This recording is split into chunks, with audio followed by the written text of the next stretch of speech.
जी हाँ दोस्तों, supreme court के जज ने बेच दिया अपना ईमान, पुलिस अफसर को नहीं दिया न्याय। राज्यसभा सीट के लिए जज ने किया ईमान का सौदा, खुलासे से मचा भारी बवाल। खबर में आगे बढ़ने से पहले लाइक कीजिए इस वीडियो को और चैनल को सब्सक्राइब करने के बाद घंटी बजाना बिल्कुल ना भूलें। बढ़ते हैं पहली खबर की तरफ। गोगोई चाहते तो संजीव भट्ट के साथ न्याय कर सकते थे, लेकिन एक राज्यसभा के लिए ईमान बेच दिया विक्रम सिंह चौहान। दरअसल मोदी की आंख में आंख डालकर कोई शख्स ला और उसकी कीमत चुका रहा है तो वे आईपीएस संजीव भट्ट 33 माह से संजीव भट्ट पालनपुर जेल में हैं। उन्हें पहले 23 साल पुराने ड्रग्स केस में फंसाया गया, फिर 32 साल पुरानी हिरासत में मौत मामले में फंसाया गया। ड्रग्स केस में पिछले हफ्ते गुजरात हाईकोर्ट ने संजीव भट्ट के पुनरीक्षण आवेदन कर सुनवाई पूरी कर फैसला सुरक्षित रख लिया है। इस मामले में संजीव भट्ट को पहले गिरफ्तार किया गया, फिर हिरासत में मौत मामले में उम्र कैद की सजा दे दी गई। इस मामले में वे सजा निलंबित करने का लगातार सुप्रीम कोर्ट में अपील कर रहे हैं, लेकिन उन्हें न्याय नहीं मिला। रंजन गोगोई के सामने बेहतर ग्राउंड है, वे चाहते तो संजीव भट्ट के साथ न्याय कर सकते थे, लेकिन एक राज्यसभा सीट के लिए गोगोई ने ईमान का समझौता कर लिया।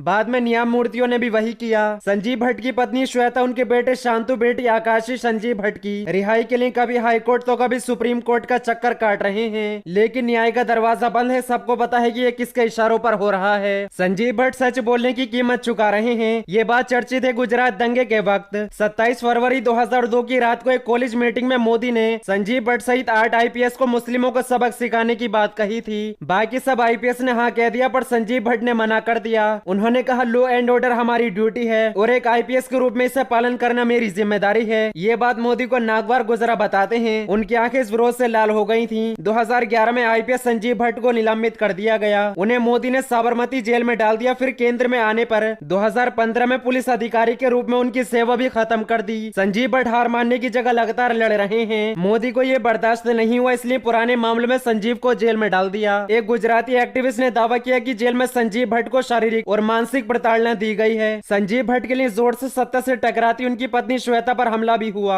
उन्हें सुरक्षा मांगने पर भी नहीं दिया गया। संजीव भट्ट के मामले में हाईकोर्ट, सुप्रीम कोर्ट ही नहीं विपक्ष भी नंगा नजर आता है, पर संजीव भट्ट, उनकी पत्नी श्वेता, उनके बेटे शांतु और उनकी बेटी आकाशी बहुत बहादुर हैं। ये अलग ही मिट्टी के बने लोग हैं। मोदी इस परिवार की बहादुरी से गुजरात से डरता आया है। इस बहादुर परिवार का साथ देश के सभी लोगों को देना चाहिए। बढ़ते हैं अगली खबर की तरफ। बीजेपी सांसद ने अखिलेश यादव को डकैत कहा, बोले लोकतंत्र की हत्या करने की बात करते हैं। दरअसल यूपी के कन्नौज जिले से बीजेपी सांसद सुरभत पाठक ने अखिलेश यादव पर जुबानी हमला बोला। सांसद ने पूर्व मुख्यमंत्री अखिलेश यादव को लोकतंत्र का डकैत बता दिया। बीजेपी सांसद सुरभत पाठक ने कलेक्ट्रेट सभागार में कार्यक्रम में शामिल होने आए थे। यहाँ पर कार्यक्रम के दौरान उन्होंने कहा कि ये जो लोकतंत्र के डकैत हैं, ये लोकतंत्र की हत्या करने की बात करते हैं तो सिवाय हंसी को और कुछ नहीं आता है। अखिलेश यादव के समय क्या होता रहा ये प्रदेश नहीं जानता है। वहीं जनसंख्या नियंत्रण को लेकर कहा कि जो लोग प्यार से नहीं मानेंगे उन्हें प्यार से समझाया जाएगा और जो लोग प्यार से नहीं मानेंगे उनके लिए प्रशासन और शासन बैठा है। उन्होंने आगे कहा जनसंख्या नियंत्रण कानून को लेकर संसद में भी एक जोरदार बहस की बात कही और कहा कि हमारे सभी सांसदिक प्राइवेट बिल भी इस पर लेकर आ रहे हैं। बढ़ते हैं अगली खबर की तरफ। राहुल गांधी का आर्थिक सहायता को लेकर केंद्र पर निशाना, कहा ये पैकेज नहीं सरकार का एक और ढकोसला। दरअसल कांग्रेस के पूर्व अध्यक्ष राहुल गांधी ने वित्त मंत्री निर्मला सीतारमन की ओर से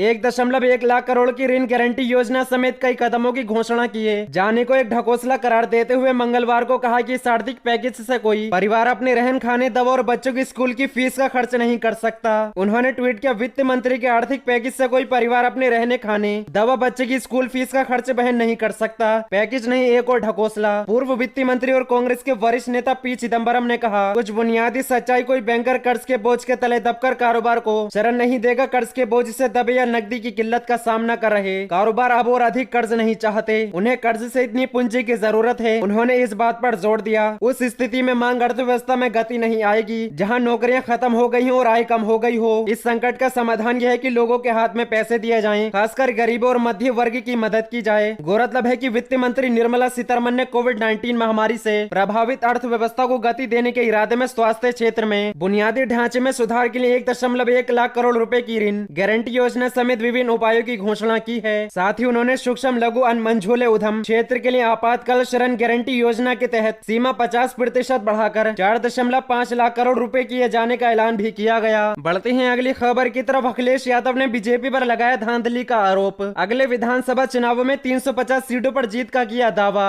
दरअसल उत्तर प्रदेश में होने वाले विधानसभा चुनाव से पूर्व सभी पार्टियों में हलचली मची हुई है। कोई अपनी पार्टी को मजबूत मजबूत करने की जुगत में लगे हैं तो कहीं आरोप प्रत्यारोप का दौर जारी है। इसी बीच समाजवादी पार्टी के अध्यक्ष अखिलेश यादव ने उत्तर प्रदेश में सत्तारूढ़ भारतीय जनता पार्टी पर जिला पंचायत अध्यक्षों के चुनाव में धांधली का आरोप लगाते हुए सोमवार को दावा किया कि अगले विधानसभा चुनाव में सपा 350 सीटें जीतेगी। अखिलेश ने अपने बयान में आरोप लगाया कि मुख्यमंत्री योगी आदित्यनाथ ने अध्यक्षों के चुनाव में धांधली करने में हद कर दी है। अखिलेश यादव ने कहा कि बीजेपी के अलोकतांत्रिक आचरण से संवैधानिक संस्थाओं के लिए भी खतरा पैदा हो गया है। सपा अध्यक्ष ने कहा, जिला पंचायत सदस्यों के चुनाव में अपनी हार को जबरन छल कपट से जीत में बदलकर मुख्यमंत्री योगी आदित्यनाथ और भाजपा फौरी तौर पर भले ही अपनी वाहवाही करा ले, मगर अगले साल के शुरू में प्रदेश में होने वाले विधानसभा चुनाव में उन्हें मुंह की खानी पड़ेगी। सपा आगामी चुनाव में विधानसभा की 350 सीटें जीत कर आएगी और भाजपा चंद सीटों पर सिमट कर विपक्ष में बैठने को मजबूर होगी। उन्होंने आरोप लगाया कि प्रदेश में जगह जगह भाजपा नेताओं ने प्रशासन के सहयोग से जनादेश का अपहरण करते हुए समाजवादी पार्टी के प्रत्याशी और प्रस्तावकों को बलपूर्वक नामांकन करने से रोका। सपा अध्यक्ष ने कहा कि दुख इस बात का है कि चुनावी प्रक्रिया को बाधित करने वालों पर अधिकारी अंकुश लगाने के बजाय मूक दर्शक बन रहे हैं। निर्वाचन आयोग भी असहाय बना रहा है और राजभवन ने भी मौन धारण कर रखा है। उत्तर प्रदेश के पूर्व मुख्यमंत्री अखिलेश यादव ने आरोप लगाया कि जनता की अदालत से तिरस्कृत भाजपा ने बलरामपुर में जबरन अपनी सीट दर्ज कराने के लिए समाजवादी पार्टी के प्रत्याशियों को नजरबंद कर नामांकन पत्र छीन लिया और लोकतंत्र का गला घोटते हुए ललितपुर में भी जिला पंचायत अध्यक्ष पद के लिए समाजवादी पार्टी के प्रत्याशियों को नामांकन नहीं भरने दिया। उन्होंने गोरखपुर, झांसी, बस्ती, गाजियाबाद और बरेली समेत कई जिलों में भाजपा नेताओं द्वारा प्रशासन की मदद से सपा के जिला पंचायत अध्यक्ष पद के उम्मीदवारों को नामांकन करने से जबरन रोकने और जानबूझकर पर्चा खारिज करवाने के भी आरोप लगाए।